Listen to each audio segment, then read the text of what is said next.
Hey guys, today we are starting with a new chapter from the Śrīmad-Bhāgavatam, Vrtrāsura, Canto 6. Once upon a time, King Indra, who was extremely proud of his opulence, was seated upon his throne along with his wife Sachi-Devi and surrounded by the Maruts, Vasus, Rudras, Adityas, Rubhus, Vishwadevas, Sadhyas, Ashwini Kumaras, Siddhas, Charanas, and Gandharvas, and by great saintly persons. Also surrounding him were the Vidyadharas, Apsaras, Kinnaras, Patagas, which are the birds, and Uragas, which are snakes. All of them were offering Indra their respects and services. The Apsaras were dancing, and the Gandharvas were providing very sweet musical accompaniment when Brihaspati suddenly entered the assembly. Although Indra saw his spiritual master before him, he did not offer him her seat, nor did he rise up from his own seat. Indeed, due to having become intoxicated with pride, haughty Indra did nothing at all to show his spiritual master a respectful welcome. Brihaspati could very well understand Indra's pride as well as what the future had in store. Although he could have cursed the king of heaven, Brihaspati wanted to teach him a lesson, and so he simply departed for home without saying a word. Indra immediately realized his grave mistake in disrespecting his spiritual master, and so he condemned himself as follows. In the presence of the assembled demigods and sages, "Oh, what a regrettable thing I have done because of a lack of intelligence and pride, and to my material opulence. I have insulted my spiritual master by failing to show him proper respect, and thus I have surely become most condemned. Although I am the king of the demigods who are situated in the mode of goodness, I became proud of a little opulence and thus polluted my false ego. Considering all this, who would agree to accept such wealth at the risk of falling down? To hell with my prestige and opulence. Leaders who become so puffed up that they think they do not have to show respect to the Brahmanas are in fact boarding a stone boat along with their followers. They simply sink down to hell due to having accepted the path of destruction.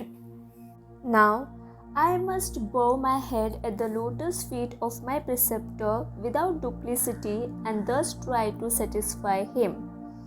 While Indra was thus repenting, Brihaspati, who could fully understand his disciple's mind, became invisible to the king of heaven, being spiritually more powerful than he. When the demigods failed to find Brihaspati, in spite of searching vigorously, Indra thought, "My spiritual master has become dissatisfied with me. Therefore, I have become bereft of all means for achieving good fortune."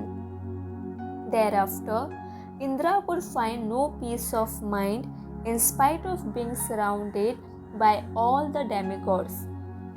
The demons soon learned of Indra's pitiable condition, and under their guru Shukracharya's direction, they took their weapons and declared war against the demigods. In the battle that followed, the demigods became severely mangled, and as a last recourse, they took shelter of Lord Brahma. When Lord Brahma saw the injured demigods approaching, he gave them assurance and then said, "O best of the celestials, because of the madness that results from possessing material opulence, you failed to receive Brihaspati properly when he entered your assembly. It is very astonishing that you have acted so impudently toward the best of Brahmanas, and it is because of this behavior that you have been defeated by the demons. Formerly, The demons had become very weak due to having disrespected their guru, Shukracharya, and thus you repeatedly defeated them in battle. Now, since they have worshipped Shukracharya and followed his instructions with firm determination, the demons have regained their power to such an extent that they could easily seize my abode if they so desired. The fact is that a leader or anyone else who has determined faith in the mercy of the Brahmanas, cows, and the Supreme Personality of Godhead and always worships them remains strong in his position. O demigods, you should approach Vishvarupa, the son of Twasta, and accept him as your guru. He is a pure and very powerful Brahmana who is undergoing severe austerities. Being pleased by your worship, he will certainly fulfill all your desires provided that you tolerate the fact that he is also inclined to favor the demons. After being advised by Brahma, the demigods felt relief from their anxieties and approached Vishvarupa as instructed. After embracing him, the demigods said, "My dear Brahmana, may there be all good fortune for you. Since we have come to your ashrama as a guest and are on the level of your parents, you should try to fulfill our request as a matter of duty. Dear son, we have been defeated by our enemies and thus we are very aggrieved. As a perfect Brahmana, you are the spiritual master of all orders of life. We wish to accept you as our preceptor so that by the strength of your austerities, we may easily defeat the demons. Do not fear criticism that you are younger than we are, for such etiquette does not apply with respect to one's ability to chant the Vedic mantras. Therefore, although you are junior to us, you may become a priest without hesitation." Vishvarupa was very pleased to hear the demigod's request, and he replied, "O Devas, although the acceptance of priesthood is sometimes described as causing the loss of one's previously acquired Brahminical prowess, how can I refuse when you have personally come here? Since you are all exalted directors of the universe and I am your disciple, I must agree for my own benefit. It is a fact that a true Brahmana will maintain himself simply by picking up rejected grains from the field or marketplace. On the other hand, a Brahmana who desires to achieve happiness by gaining wealth as a professional priest must certainly be very low-minded. And yet, although the acceptance of such priesthood is sometimes reproachable, I cannot refuse since you are all my superiors." Thereafter, Vishvarupa performed his priestly activities with great enthusiasm and attention. Then, upon being requested, Vishvarupa delivered to Indra the secret mantra known as Narayana Kavacha, which is to be utilized as follows. When a cause of fear arrives, one should first wash his hands and legs and then perform Achamana while chanting Om Apavitra Pavitro Va Sarvavastham Gatopi Va Yah Smaret Pundarikaksham Sa Bhayabhyantara Suchi Shri Vishnu Shri Vishnu Shri Vishnu. Then, after touching kusha grass and sitting down gravely facing north, one should chant the 8-syllable mantra Om Namo Narayanaya, one syllable at a time while touching his hands to 8 parts of his body: the 2 feet, knees, thighs, abdomen, heart, chest, mouth, and head. Then the syllables should be chanted while touching these 8 parts of the body in reverse order. Next, one should chant the 12-syllable mantra Om Namo Bhagavate Vasudevaya, preceding each syllable with Om while placing them 1 syllable at a time upon the fingertips, beginning with the index finger of the right hand and concluding with the index finger of the left. The 4 remaining syllables should be placed upon the joints of the thumbs. Next, one must chant the 6-syllable mantra Om Vishnave Nama, placing Om on the heart, V on the top of the head, Sa between the eyebrows, Na on the shikha, and V between the eyes. The syllable Na should then be placed on all the joints of the body while meditating upon Ma as a weapon. In this way, one should become a perfect personification of the mantra. Finally, adding the Visarga to the syllable Ma, one should chant Mah Astraya Fat in all directions, beginning from the east, thus binding them by the protective armor of the mantra. After finishing the chanting, one should think of himself as qualitatively one with the Supreme Personality of Godhead, Lord Narayana, and then chant the following prayer, which is known as Narayana Kavacha. May the Supreme Lord, who sits upon the back of Garuda with 8 weapons in his hands, the conch shell, disc, shield, sword, club, arrows, bow, and ropes, protect me at all times with his 8 arms.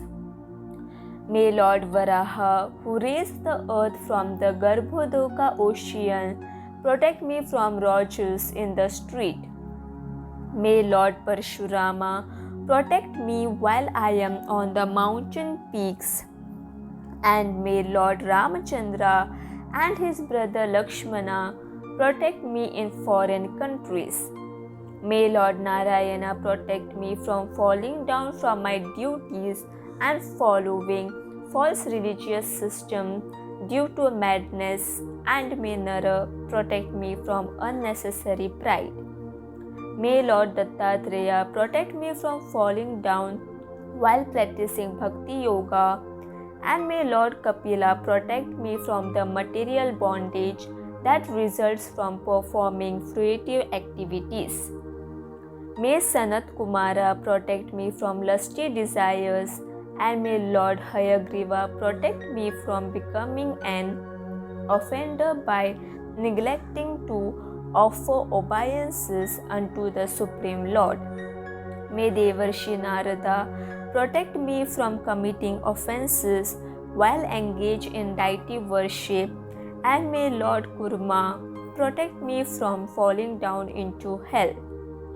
May Lord Dhanvatandri protect me from illnesses and eating undesirable things, and may Lord Rishabhadeva protect me from the fear of heat and cold. May Lord Yatna protect me from defamation and harm from people in general, and may Lord Balarama in the form of Shesha protect me from envious serpents. May the literally incarnation Vyasadeva protect me from all kinds of ignorance resulting from a lack of Vedic knowledge. May Lord Buddha protect me from activities that are opposed to the Vedic principles or the laziness that causes one to forget them, and may Lord Kalki protect me from contamination due to the age of Kali. May Lord Keshava protect me in the first portion of the day. May Lord Govinda protect me in the second portion. May Lord Narayana protect me in the third portion. And may Lord Vishnu protect me in the fourth portion. May Lord Madhusudana protect me during the fifth part of the day.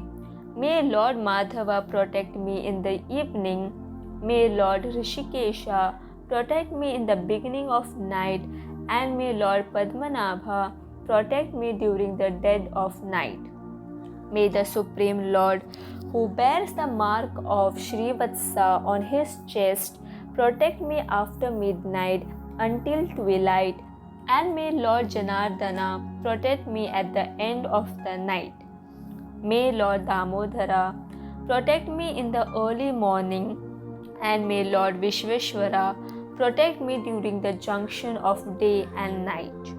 May the Sudarshana Chakra burn my enemies to ashes, and may the Lord's club help me pulverize the evil living beings known as Kushmandas, Vainayakas, Yakshas, Rakshasas, Bhutas, and Grahas. May the conch shell of the Lord always cause fear in the hearts of the Rakshasas, Pramatha ghosts, Pretas, Matas, Pishachas, and Brahmana ghosts. May the Supreme Lord's sword cut the soldiers of my enemies to pieces, and may the shield that is marked with 100 moon-like circles pluck out my enemies' sinful eyes. May the glorification of the transcendental name, form, qualities, and paraphernalia of the Supreme Personality of Godhead protect me from the influence of bad planets, meteors, envious persons, serpents, scorpions, ferocious animals, ghosts, the elements, and my past sins. May Lord Garuda protect me from all dangerous conditions, and may Lord Vishvakshena also protect me. May the Supreme Lord's holy names, his transcendental forms, his carriers, and his weapons protect my intelligence, senses, mind, and life air from all kinds of dangers. This cosmic manifestation is non-different from the Supreme Lord because he is the cause of all causes. Cause and effect are factually one because the cause is present in the effect. Therefore, the Supreme Personality of Godhead can destroy all our dangers by means of any of his potent parts. Although everything is manifested in unlimited variety in the ultimate analysis, everything constitutes the Supreme One, the Supreme Personality of Godhead. Those who are advanced in spiritual knowledge thus see unity in diversity. May the omniscient Lord, who is present everywhere, always protect us from calamities. May Lord Narasimha Deva protect us from all fear due to the dangers that are created by poison, weapons, water, fire, air, and so on. May Lord Narasimha Deva protect us by covering the influence of our enemies with his own superior influence in all directions and in all corners, above, below, within, and without. Vishvarupa then concluded by instructing Indra, "This mystic armor of Lord Narayana will certainly enable you to conquer your enemies, the demons. If one employs this armor, whoever he sees or touches with his feet is immediately freed from all the above-mentioned dangers. One who utilizes this Narayana Kavacha prayer is never disturbed or put into danger by the government, by plunderers, by evil demons, or by any type of disease. O King Indra, a Brahmana named Kaushika formerly used this armor when he purposely gave up his body in the desert by utilizing his mystic power. Once the Gandharva king Siddharatha passed over Kaushika's remains while riding in his airplane surrounded by many beautiful women. Suddenly, he was forced to fall head first to the ground by the power of the Narayana Kavacha. Struck with wonder, Chitraratha ordered the Valikilyas to throw the Brahmana's bones into the nearby river Saraswati.